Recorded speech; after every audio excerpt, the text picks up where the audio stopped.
여러분 안녕하세요. 반갑습니다. 요즘 제가 연일 이러한 컨퍼런스에 나와서 발표를 하는데 오늘 여러분께는 이제 복잡계 데이터 기반이라는 우리 챗GPT를 어떻게 전략적으로 활용하느냐라는 내용으로 설명을 드리도록 하겠습니다. 에디슨이 이런 말을 했습니다. 필요는 발명의 어머니다. 그래서 우리가 새로운 기술이 나오면 새로운 기술에 의해서 새로운 세상이 펼쳐지곤 합니다. 근데 그 다음 연이은 이제 것들이 중요하잖아요. 그 연이어서는 중요한 것이 기술보다는 오히려 그걸 쓰는 사람들의 수요입니다. 그래서 수요는 혁신을 촉발시켜요. 그러니까 필요는 발명을 시키지만 수요는 혁신을 촉발시킵니다. 그래서 오늘은 첫 시간에 제가 기소연설로서 우리가 어떤 관점에서 이렇게 새로운 챗GPT라든지 생성 AI의 새로운 비즈니스 모형을 만들어 가야 되고 거기에 따라서 또 필요한 데이터들은 어떻게 구성해야 되고 하는 것들을 수요자 입장에서 제가 설명을 드리도록 하겠습니다. 저는 카이스트의 문술미래전략대학원에 있고요. 학교에서 디지털 기술과에 의해서 바뀌는 모든 산업 생태계들을 전부 다루고 있습니다. 주로 이제 대학원만 가르치고 있고요. 오늘 짧은 시간이니까 두 가지 주제로 말씀드리겠습니다. 하나는 생성 AI가 비즈니스에 미치는 영향, 수요 입장에서 제가 계속 말씀드리겠습니다. 두 번째는 그것을 실제로 쓰는 방법이 지금 현재 어떻게 기업들이 쓰고 있는가라는 걸 보면 여러분이 이게 어떻게 발전돼야 되겠다라는 것들을 우리가 알 수가 있습니다. 자, 먼저 우리가 생성 AI라는 것을 이제 저의 관점에서, 미래학 관점에서 좀 말씀을 드리겠습니다. 인간은 기본적으로 창조라는 걸 해요. 창조는 첫째는 아이디어를 만들어내는 창의라는 과정과 그것을 형상화하는 비주얼라이제이션의 두 개의 과정으로 나눠집니다. 그런데 인간은 창의성을 발휘하기가 굉장히 혼자 발휘하기는 어려워요. 예를 들어서 내일 30주년인데 사장님이 저한테 내일 아침까지 고객을 위한 행사 아이디어 계획서 3개만 만들어 와. 그러면 저는 급당황을 하면서 아마 주변 친구를 물어보면 동료들은 바쁘다 그러고 가버리면 혼자 밤을 새야 되는 일들이 허하게 많죠. 인간은 창의성이 바로 나오는 형태가 아닙니다. 근데 그때 누군가가 도와주게 되면 거기에 플러스 알파 하면서 우리가 창의성을 극대화할 수 있고, 그러한 인간만이 가진 뇌의 현상을 브레인스토밍이라고 그래요. 많이 들어보셨을 거예요. 그래서 그 브레인스토밍을 누군가 촉발시켜 줄 수 있는가 하는 거하고, 두 번째는 이제 형상화인데, 형상화는 교수는 아이디어가 나오면 그것을 논문으로 쓰고, 그 다음에 프로그래머는 코딩으로 표현하고, 음악가는 작곡을 하고, 미술가는 그림으로 표현하고 하는, 우리가 전문 영역에 따라서 자기가 형상화하는 테크놀로지가 전부 다르게 지금까지는 살아왔고, 그 두 가지를 전부 가져야 전문가의 대접을 받았습니다. 그런데 이제 우리가 창의성을 누군가 옆에서 촉발시켜주는 새로운 것들이 AI가 등장을 하고, 그 다음에 형상화의 민주화, 다시 말하면 아래서 보시는 텍스트, 이미지, 스피치, 비디오 관련된 생성 AI들이 대거 등장하면서 이제 인간은 보다 창의적인 쪽으로, 다시 말하면 운의 중심형으로 갈 수밖에 없고, 거기에 따라서 조직 운영이나 그 다음에 관련된 모든 것들이 변화될 수밖에 없는 현재에 와 있습니다. 실질적으로 이제 챗GPT를 많이 쓰고 있고 미드저니도 많이 쓰고 있는데, 하나 예를 들어보겠습니다. 전 세계에서 지금 챗GPT를 제일 많이 쓰고 있는 국가 순위는 1위가 미국, 2위가 인도, 3위가 일본, 4위가 영국 하고, 우리나라는 저 뒤에 가서 서 있어요. 근데 그러니까 해외 사례가 더 많을 수밖에 없죠. 그래서 우리가 1월 달이 되니까 미국에서 궁금했어요. 미국에서 대학생들이 취업을 할 때 자기소개서를 혹시 이걸로 쓰지 않았을까? 라는 걸 해보니까 이미 보시면 46%가 벌써 12월 달에 한 달 만에 썼다는 거예요. 그럼 당신들은 붙었어? 그러니까 78%가 서류 전형에 붙은 거예요. 그리고 또 물어봤죠. 그러면 넌 챗GPT가 써준 걸 얼마나 고쳤니? 그랬더니 엄청 고쳤어. 매우 수정했어는 22%인데 나는 몇 자 수정하거나 아예 안 했어 하는 사람들은 30%가 넘어요.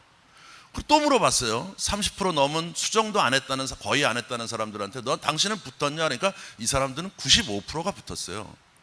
그러면 이제 뭐예요? 챗GPT로 자기소개서를 안 쓰면 떨어지고, 그것도 써준 걸 고치면 떨어지고, 이렇게 되는 거잖아요.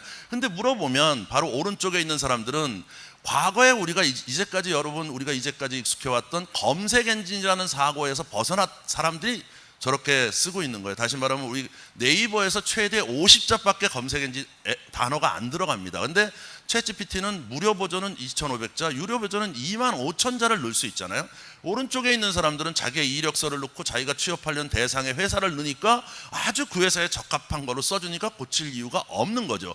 이들은 이미 문장가로서의 능력을 다 갖고 있기 때문입니다. 자, 오른쪽에 있는, 맨 오른쪽에 있는 건 뭘까요? 여러분 위에 있는 여기 심볼 있잖아요. 마이크로소프트, 아래쪽은 크롬이잖아요. 크롬 심볼을 만든 그 디자이너, 여기 마이크로소프트가 계시지만 죄송합니다. 디자이너가 이제 무슨 의뢰를 받았냐면 크롬을 우리가 시장에 내놓으려고 하는데 우리의 목적은 마이크로소프트가 주도하고 있는 그 익스플로러를 우리가 거꾸로 뒤집는 것이다 하니까 이제 이 사람이 저거를 뒤집기 위한 걸 만든 거예요. 근데 한 달 동안 기간이 주어졌는데 20일을, 실제로 이 사람이 20일을 고민을 했습니다. 그러다가 아이디어가 안 나오니까 화가 나서 마이크로소프트 깃발을 딱 꽂아고 딱 구겨가지고 딱 던졌는데 모양이 이거다 하는 게 나온 거예요. 그래서 이 모양이 나온 거거든요. 그리고 나서 이 사람은 이걸 거의 들어가지고 책상 위에 얹어놓고 그대로 그리는데 열흘이 걸린 거예요. 이해하시겠죠? 그럼 앞으로는 어떻게 우리가 일할까요?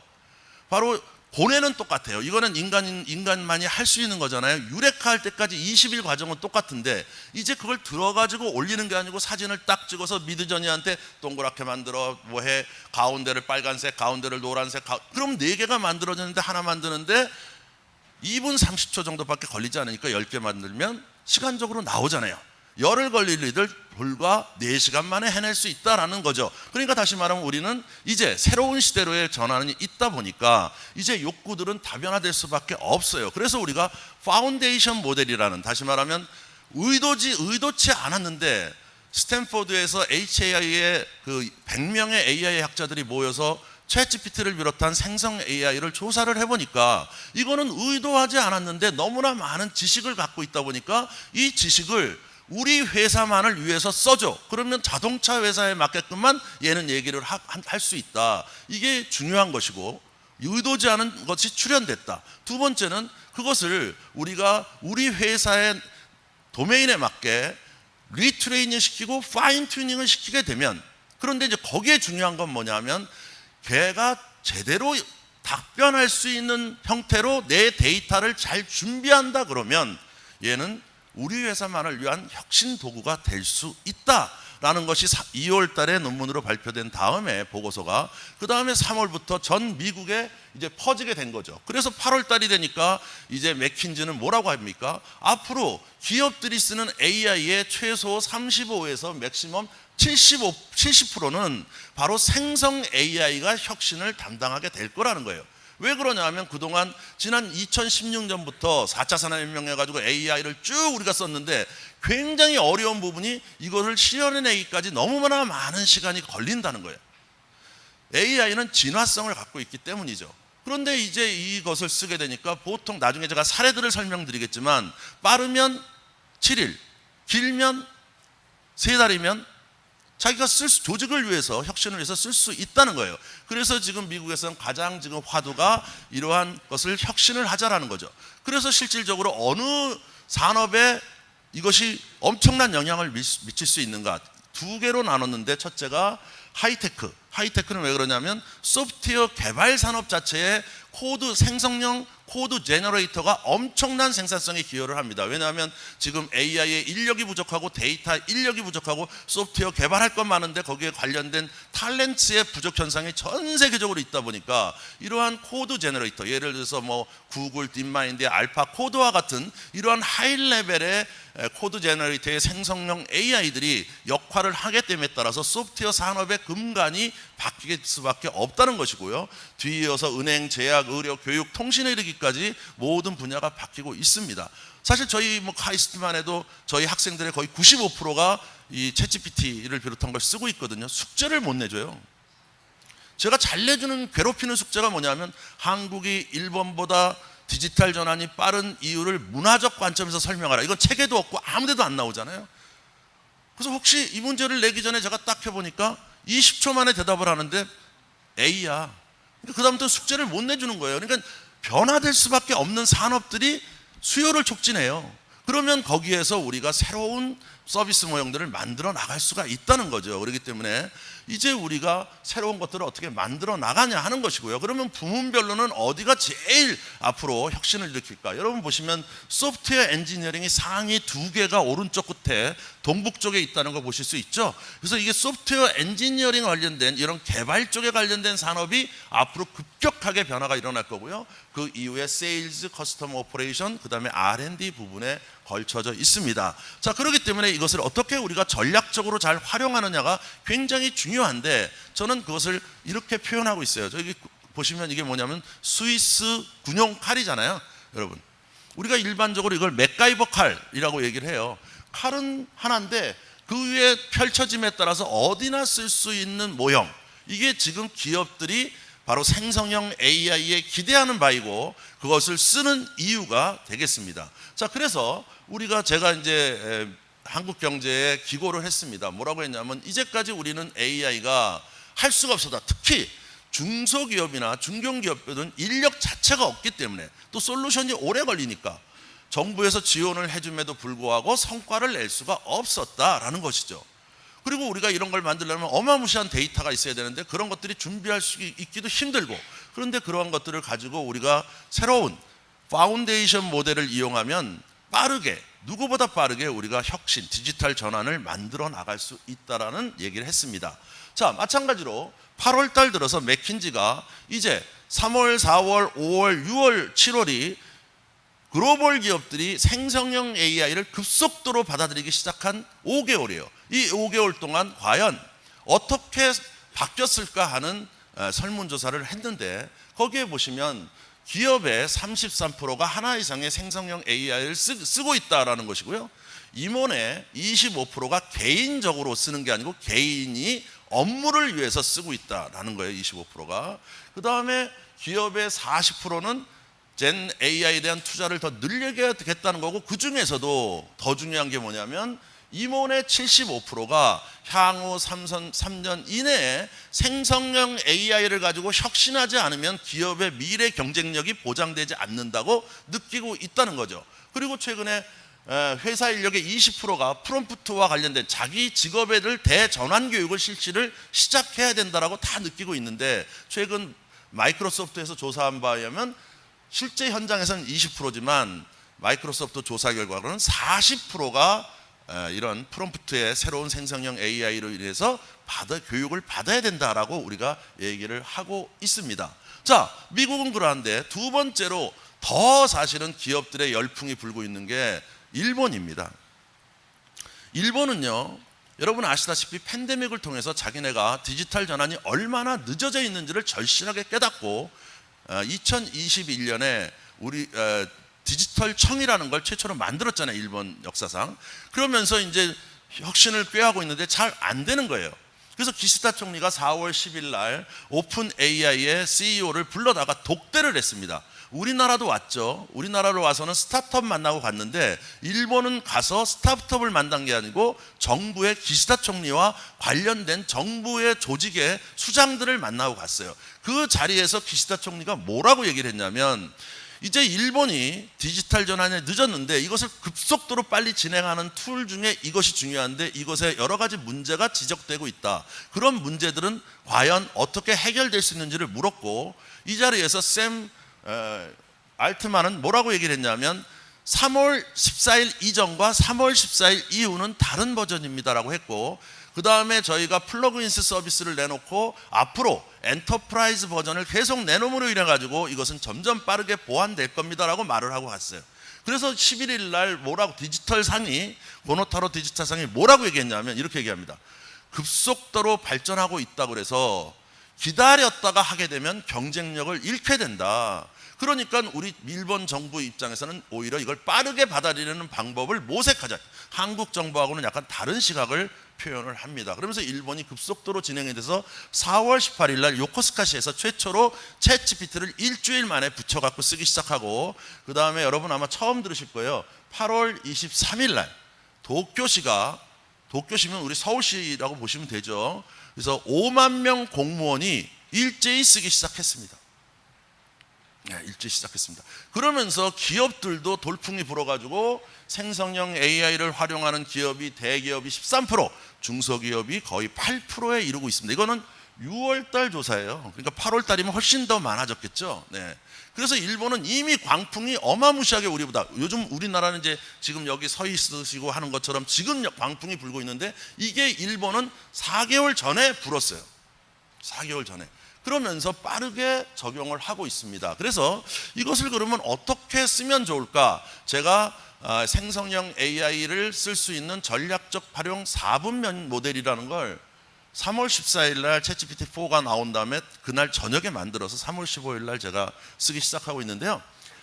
첫째는 고객을 위해서 쓸 수 있고, 두 번째는 내부 효율화를 위해서 쓸 수가 있습니다. 그 다음에 또 하나는 현재 하고 있는 업무를 바꿀 수 있고, 이제까지 못했던 업무를 새로 창출할 수가 있습니다. 이게 이제 4분면 모델인데, 이걸 하나하나 케이스를 설명하기에는 오늘 시간이 너무 짧기 때문에 이 설명보다는 다른 설명의 방식으로 설명을 드리겠습니다.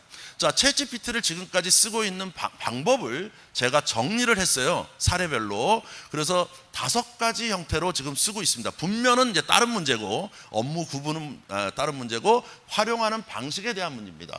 첫째는 접속 활용형이에요. 접속 활용형은 뭐냐면 챗GPT의 능력을 우리 도메인에 한정시켜 놓고 우리 거는 아무것도 붙이지 않고, 데이터를 붙이지 않고 챗GPT를만 쓰는 형태를 우리가 접속 활용형. 이건 뭐 누가 정의했냐가 아니고 제가 정의한 거니까 출처는 묻지 말아주세요. 네.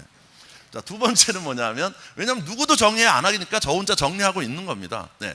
두 번째는 기능 활용형이 있습니다. 기능 활용형은 뭐냐면 챗GPT의 자연어 처리 능력을 활용해서 니즈를 확인하고 도출된 요구사항으로 연결해주면, 연결은 데이터 연결은 안 된 거예요. 기능만 연결된 거예요. 그리고 이걸 넘겨주면 기존에 있는 서비스가 고대화된 거를 축약시켜서 추천해주는 형태. 아직 데이터 연결은 안 된 형태죠. 이렇게 쓰는 형태들이 있습니다. 세 번째는 뭐냐면, 이제 우리가 오늘 관심사도 되지만 데이터를 통합하는 거죠. 다시 말하면 우리의 데이터까지 연결해서 모건 스탠리처럼, 자, 네가 말을 잘하는데 그 데이터는 우리 데이터를 가지고 해라는 것이죠. 그렇게 하기 위해서는 우리 데이터를 얘가 이해할 수 있는 수준으로 만들어야 돼요. 다시 말하면 이제 우리가 과거에는 정부기관도 우리가 오픈 데이터 많이 했잖아요. 예전에는 우리가 어떤 걸 했습니까? 앱을 만들기 위한 데이터를 오픈했잖아요. 근데 이제는 뭘까요? 얘네들이 읽어서 대답할 수 있는 형태로 데이터 변환이 오픈 데이터가 되지 않으면 생성형 AI를 시민단체가 서비스할 수 없는 거예요. 그래서 이제 그런 형태가 준비가 되면 세 번째 형태가 쓸 수가 있는 거죠. 네 번째는 멀티모달형입니다. 멀티모달형은 이제 데이터가 여러 개가 이제 있는 거예요. 다시 말하면 우리가 챗GPT 쓰고 달리2를 복합적으로 쓰는 기업들이 있어요. 이미. 그렇게 되면 서비스 차원이 달라지죠. 그래서 복잡게 데이터가 이제 얽혀 들어가기 시작하는 거예요.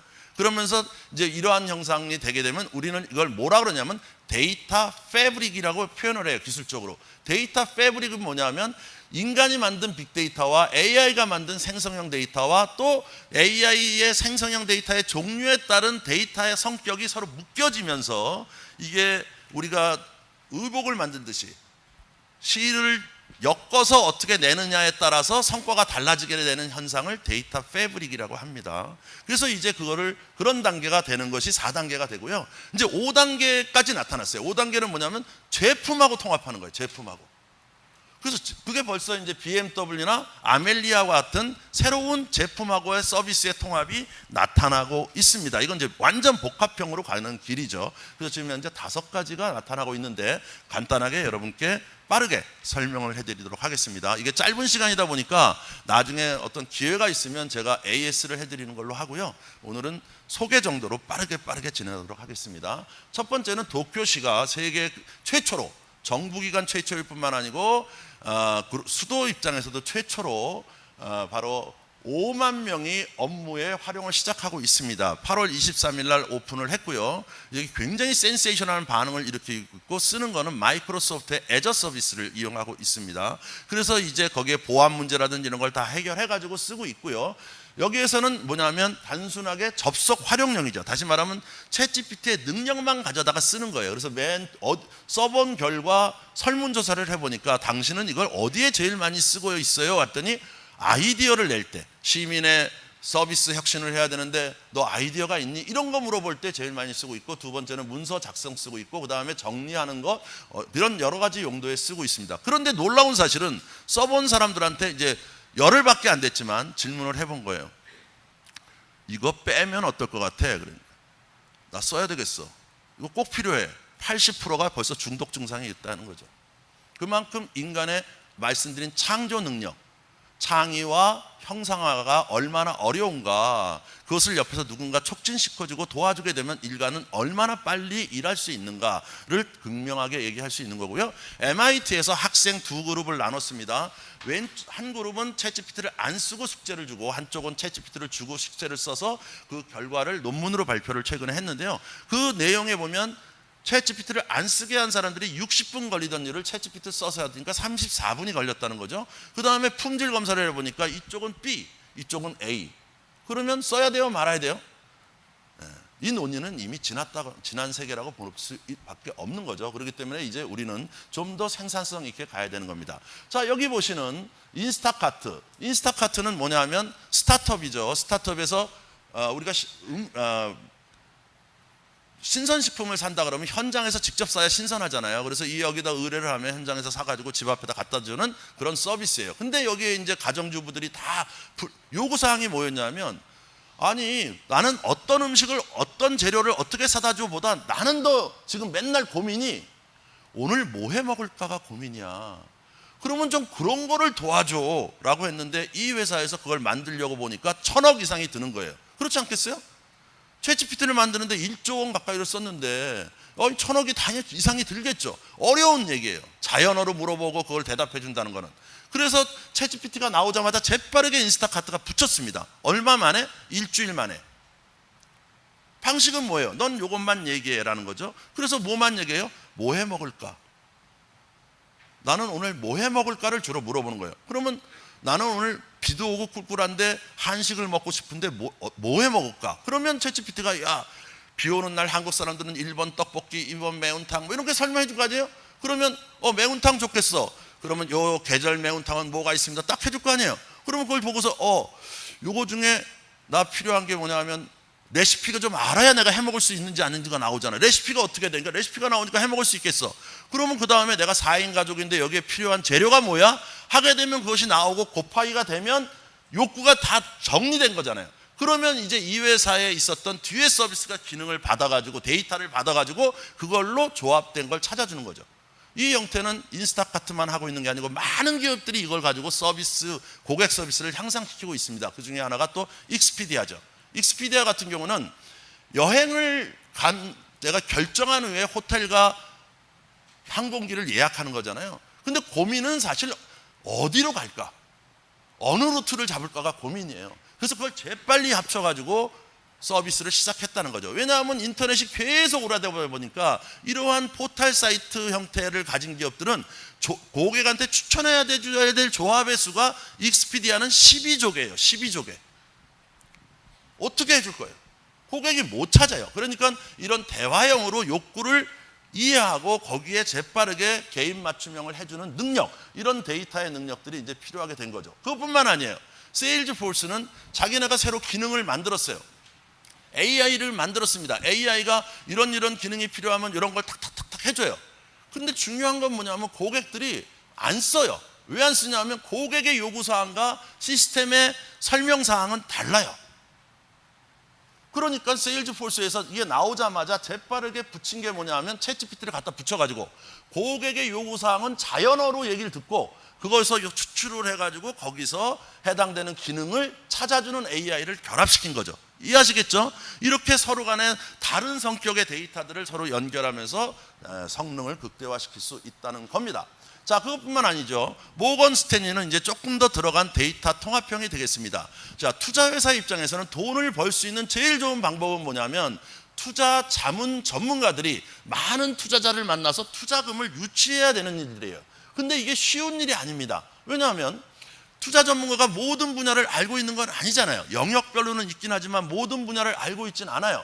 근데 투자자가 만나자 그래요. 그래서 딱 만나니까 초전도체 중에 어느 부분을 투자하면 좋겠어요? 라고 물어보면 이 사람은 초전도체부터 공부부터 해야 되고, 두 번째는 관련된 자료를 전부 읽어야 되고, 세 번째는 이 사람에게 신문기사 이상의 데이터를 줘야 돼요. 이게 쉬운 일이 아닙니다. 그래서 한 사람의 투자 전문가가 한 달에 만나서 투자를 유치할 수 있는 기회가 2차례밖에 안 돼요. 그러면 이걸 3차례, 4차례 누리게 되면 회사는 이익이 증가하는 겁니다. 모건 스탠리는 챗GPT가 나오자마자 초창기에는 완전히 못 쓰게 했다가 챗GPT4가 나오면서 플러그인스 서비스를 딱 도입해가지고 내부 데이터를 챗GPT가 이해할 수 있는 대로 재빨리 바꾼 다음에 챗GPT를 리트레이닝하고 파인 튜닝을 해가지고 이들이 쓸 수 있게끔 해준 거죠. 그래서 초전도체 하고 물어보면 일단 내가 배워야 되니까 쉽게 내가 이해할 수 있게 관련 자료를 찾아주고, 그 다음에 많은 데이터를 자기가 찾아가지고 어떻게 투자하면 좋겠다라는 가이딩을 해주면 그걸 이제 수정해가지고 또 만나고, 요청사항이 들어오면 또 재빨리게 대응하고, 이런 형태로의 대변화가 있는 거죠. 이거는 데이터가 완전히 통합된 거고, 파인 튜닝을 위한 데이터의 가공도 필요한 겁니다.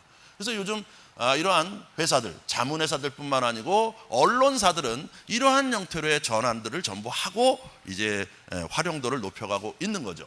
자, 그 다음은 이제 멀티모달형으로 들어가도록 하겠습니다.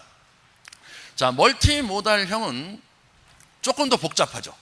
자, 이거는요, 여러분이 아실지 모르겠지만 유명한 스티치픽스라는 회사가 있습니다. 이 스티치픽스는 처음 스타트업 시작할 때부터 AI를 가지고 했던 거고요. AI를 통해서 명품을 팔아요. 명품을 인터넷으로 파는 유명한 회사입니다. 이미 상장이 돼 있고, 여기다 명품을 의뢰하면 5개까지 보내주고, 그걸 가지고 개인 학습들을 이미 자체 AI가 다 하고 있어요. 그리고 스타일리스트가 고객들하고 대화하면서 AI한테 물어보면 AI가 관련된 옷을 찾아주는 형태의 서비스를 가지고 하고 있었습니다. 근데 이제 팬데믹 기간 동안 엄청나게 성장을 해가지고 많은 이익을 내고 있는 회사고, 여러분이 아마 영화 보신 인턴이라는 영화 보셨을지 모르겠어요. 로버트 드니로 나오는, 거기에 헤더웨이가 하고 있는 비즈니스가 이 비즈니스입니다. 유명한 비즈니스예요. 근데 하여튼 이 기업에서 그동안 이제 오랫동안 하다 보니까 데이터가 너무 많은 거예요. 다시 말하면 회사에서 가지고 있는 브랜드도 어마무시하게 늘어났고, 그러니까 고객이 요구사항과 추천을 제대로 연결하지 못하는 겁니다. 왜냐하면 고객은, 우리가 있는 모든 상품은 어떻게 되어 있냐면 의료 회사 입장에서 용어로 정리되어 있어요. 그런데 고객은 그렇게 얘기 안 하잖아요. 이번에 콘서트를 가려고 그러는데 뭐 거기에 뭐 어땠으면 좋겠고, 의료 용어로 얘기하는 게 아니고 자기 용어로 얘기해요 막. 그러면 스타일리스트가 그거를 정리하는 게 굉장히 힘든 일이에요. 정리해서 주면 AI가 찾아주는데, 그러니까 이게 딱 나오니까 이 회사에서는 어떻게 했느냐, 자, 파인 튜닝을 한 거죠. 챗GPT4에다가 이 디자이너들이 같이 모여가지고 데이터를, 자기네가 가지고 있는 응답 데이터의 샘플을 가지고 10,000개 샘플을 만든 다음에 얘를 파인 튜닝을 시켜가지고, 야, 요럴 땐 요렇게 뽑아, 요렇게 뽑아 하니까 이제 중요한 건 뭐냐면 뽑는 능력이 달라진 거죠. 지금까지는 요약해줘 그러면 고객의 말을 요약했을 뿐이잖아요. 근데 우리가 필요한 건 뭐냐면 고객이 말한 횡설수설에서 우리가 필요한 상품을 매칭할 수 있는 데이터를 패브릭해내야 되는 거예요. 이게 이제 중요한 거예요. 왜 제가 계속 데이터 패브릭이 중요하다고 말씀드리냐면, 이게 바로 새로 뽑아내는 기술이에요. 그래서 이제 이걸 어떻게 뽑아요? 이렇게 횡설수설한 내용을 가지고 이렇게 뽑습니다. 왼쪽 상단에 보신 것처럼 뽑았죠. 챗GPT가 뽑아주는 거예요. 훈련받은 대로. 그러면 고객은 횡설수설했는데 그걸 가지고 이렇게 뽑아요. 하이라이즈, 스키니, 멋진 컬러, 레드, 오른쪽에 보시면 보들보들, 올리브그린, 색감 좋고 포켓, 뭐 이렇게 뽑아요. 패턴. 그러면 이제 뭐냐 하면 그거를 고객한테 대화를 해야 되는데, 어떻게 대화하느냐, 이 기업은 멀티모달형을 써요. 뭐냐면 이거를 가지고 또 훈련시킨 미드저니한테 줘요. 아니, 달리2, 죄송합니다. 달리2한테 주면 달리2가 재빠르게 자기가 그려준 거예요. 그러면 고객한테 이런 뷰를 원하세요? 하게 되면 또 아니에요. 여기는 어떻게 되고 뭐 또 나오잖아요. 그러면 달리2한테 또 주면 달리2가 또 금방 그려서 줄 거 아니에요. 업데이트는 빠르니까. 그래서 왔다 갔다 하면서 딱 확정되면 그 다음에 자기 회사의 AI한테 저 이미지를 줘요. 그러면 AI가 쫙 뒤져가지고 찾아주는 거죠. 이해하시겠죠? 그래서 이런 레벨까지 올라와 있습니다. 그것뿐만 아니고 상품 소개를 할 때 다양하게 이제 상품에 대한 우리가 설명서를 붙이잖아요. 저게 전부 의류회사 입장이에요. 그래서 이렇게 훈련시키니까 그 다음부터 뭐가 되냐면 고객 입장에서 상품을 설명하는 거예요. 그래서 나이 든 사람이 딱 들어오면 나이 든 사람 입장에서 설명서가 바뀌어. 그래야 되는 거 아니겠어요? 그래서 우리가 이게 개인화될 수 있는 데이터 패브릭이 가능하구나라는 증명을 보여주는 아주 첨단 사례라고 여러분이 보시면 되고요. 그 다음에 이제 넘어서 우리가 어디까지 가고 있습니까? 아바타를 이용한 새로운 서비스까지 가고 있잖아요. 지금까지 메타버스의 아바타는 혀가 짧았잖아요. 이제 얘네들을 붙이게 되면 우리가 놀라운 성능을 발휘할 수 있게 되고, 그래서 BMW가 6월 달에 발표를 했습니다. 우리가 자동차에서 지금 보시면 우리 집 그러면 우리 집 가고, 그 다음에 뭐 우성아파트 그럼 우성아파트에서 너 어디 우성왕 세 번째 그럼 일로 갈까요? 네. 이거밖에 더 안 쓰잖아요. 그거밖에 더 써요. 근데 이제 그게 아니고 정말 자동차가 고객과 친숙해야 되겠고 고객에게 좀 더 많은 서비스를 해주는 자동차로 바뀌면 자동차라는 플랫폼이 뭐가 되겠습니까? 이제 새로운 형태의 비즈니스를 할 수 있는 개인과 연결된 서비스 플랫폼으로 발전할 수 있기 때문에 이제 이러한 기술들을 우리가 받아들여야 되겠다. 이제까지는 우리가 스스로 개발하려고 그랬는데 이제 이런 것들은 스스로 개발할 필요가 없어. 그래가지고 나온 것이고 BMW는 거기에 파일럿 시스템까지 보였죠. User experience sounds exciting. Hey Dee, Hi, Jun. Great to see you. you too. Shall we get started? Heck yeah. Did you just wink at me? Yeah, why not? Okay. 자, 이건 뭐예요? 자, 그러면 아바타를 어떻게 줄 거냐? 본인이 사전을 주면 그걸 재빠르게 바꿔가지고 그걸 아바타로 바꿔주면 이제 그 안에 움직이는 AI는 나와 친숙한 나의 아바타와 내가 대화를 하게 되는 이러한 형태로의 서비스 혁신들을 끌고 가겠다 하는 형태로 급속도로 3월 달 이후에 여러 서비스들이 발전하고 있다면 보겠습니다. 자, 제가 딱 질문 받도록 하겠습니다. 짧은 시간에 여러 케이스들을 말씀드리다 보니까 혹시 질문 있으면 혹시 질문 있으신 분 계시면 손 들어주시면 저희 운영진이 마이크를 전달 드리도록 하겠습니다. 질문 있는 분 계신가요? 네, 없으시면 없으시면 이것으로 제가 마지막 메시지만 네. 하나 시간이 2분 남았기 때문에 해드리고 가겠습니다. 자, 여기 보시면 제가 12, 20이라는 걸 써놨습니다. 자, 전 세계에 어느 나라도 없는 우리나라만의 잘파 충격이라는 게 있습니다. 잘파는 뭐냐면 Z세대 이하 알파 세대의 충격이 우리나라만 옵니다. 여러분 아시겠지만 우리나라 출산율이 0.97가 된 게 2017년이에요. 올해 3월 달에 서울시의 출산율이 0.6대를 찍었습니다. 자, 그러면 우리가 지금까지 인구 절벽이라고 느끼고 있는 모든 증거들이 이제 Z세대가 지금 사회에 진출하면서 등장을 합니다. 지금부터 우리는 이제 인력 부족의 현상을 겪게 됩니다. 자, 그럼 우리가 12%인데 글로벌하게는 32%예요. 그래서 우리나라와 일본과 중국의 인구 비율이 1대 2대 28에서 1대 2.7대 44로 바뀌게 됩니다.